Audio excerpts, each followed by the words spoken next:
उद्घाटन झालं, मोठा दौरा झाला कोरेगावचा. एकूण काय परिस्थिती वाटते कोरेगाव? छोटा दौरा झाला, मोठा व्हायचा आहे अजून. तुम्ही आता ऐकलं असेल, शिवसेना कोरेगाव विधानसभा मतदारसंघाचा मेळावा आम्ही लवकरच कोरेगाव मध्ये घेणार आहे. आज शहराचा दौरा झाला. आमचे सहकारी प्रथम नगराध्यक्ष राजाभाऊ बर्गेंनी उद्या खेळ पैठणीचा हा मोठा कार्यक्रम ठेवलेला आहे. मला त्याच कार्यक्रमासाठी त्यांनी निमंत्रित केलं होतं, पण उद्या आणि परवा मतदारसंघात खूप कार्यक्रम, लग्न समारंभ असल्यामुळं मग आज त्यांनी संपर्क कार्यालयाचं उद्घाटन, शाखांचे उद्घाटन अशा पद्धतीचा कार्यक्रम घेतला.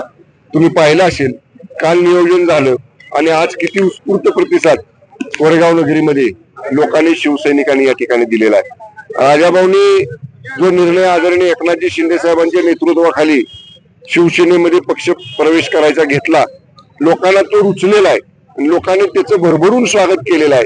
आणि आम्ही दोघांनी, आदरणीय शिंदे साहेबांनी मी, भावना आश्वासित केलेलं की पूर्ण ताकदीनं पक्षाची ताकद, पक्षाची संघटना तुमच्या पाठीशी उभे राहील. आणि जिल्ह्याचा पालकमंत्री म्हणून आज शिवसेना वाढवण्याचं काम राजाभाऊ कोरेगाव मध्ये करतायत. मी सुद्धा पालकमंत्री म्हणून त्यांच्या पाठीशी ठामपणे पूर्ण ताकदीनं उभा आहे. साहेब, विद्यमान आमदार या कार्यक्रमाला जाऊ द्यावं, चांगले कार्यक्रम चालले तर काय बरं. हा बोला, विचारा. आमदार जे आहेत ते तुमच्या दोस्ताचं तुला विचारते.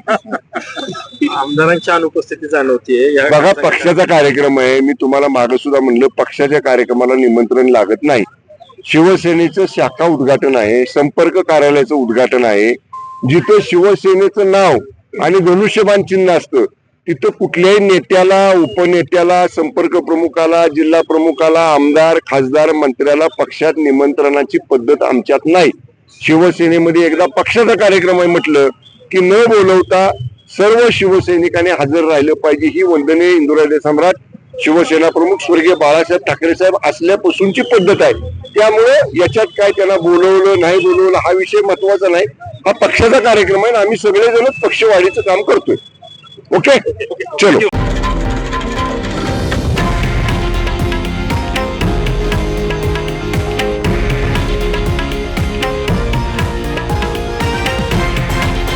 हे आहे देशातील नंबर 1 न्यूज नेटवर्क आणि आपण पाहत आहात TV9 मराठी, एकमेव.